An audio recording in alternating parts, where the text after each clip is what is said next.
Generation জি কে আমরা অপদার্থ ভেবেছিলাম, বলতাম এগুলো পাবজি খেলে, এগুলো ফেসবুকে পড়ে থাকে, এগুলো ফার্মের মুরগির মতো। কিন্তু এই বাচ্চাগুলো আবাবিল পাখির মতো, কি বিশাল দানবীয় বাহিনী ছিল।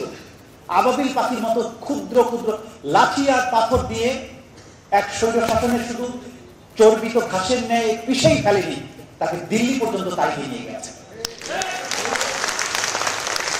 এটা একটা মহাকাব্যিক বিপ্লব।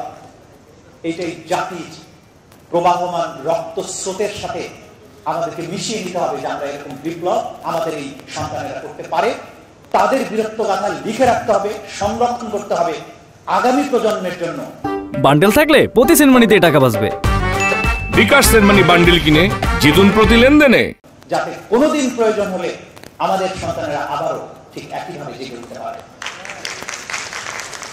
আজকে এই প্রতিষ্ঠা বার্ষিকীতে আপনাদেরকে অভিনন্দন জানিয়ে আপনাদের দায়িত্বের কথাটি আরেকবার মনে করিয়ে দিয়ে মুক্ত বাংলাদেশে আবার আমরা সমৃদ্ধি সেই পর্যায়ে দেশকে নিয়ে যাব, মুক্ত বাতাসে আমরা বুক ভরে শ্বাস নেব এবং বাংলাদেশ এমন একটি পর্যায়ে যাবে যেদিন আমাদের মানুষেরা উচ্চশিক্ষার জন্য, ব্যবসার জন্য ইউরোপ বা আমেরিকায় যাবেন না।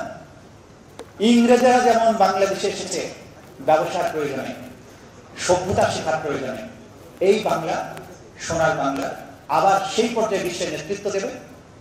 আমেরিকান, ইউরোপিয়ান, চাইনিজ তার শিক্ষার জন্য, বাণিজ্যের জন্য, মেডিকেল সায়েন্সের জন্য, ঐতিহ্যের জন্য, স্থাপত্যকলার জন্য এই বাংলায় আবার ফিরে আসবে। সেই দিনের স্বপ্ন দেখে আপনাদের সবাইকে ধন্যবাদ। আসসালামু আলাইকুম।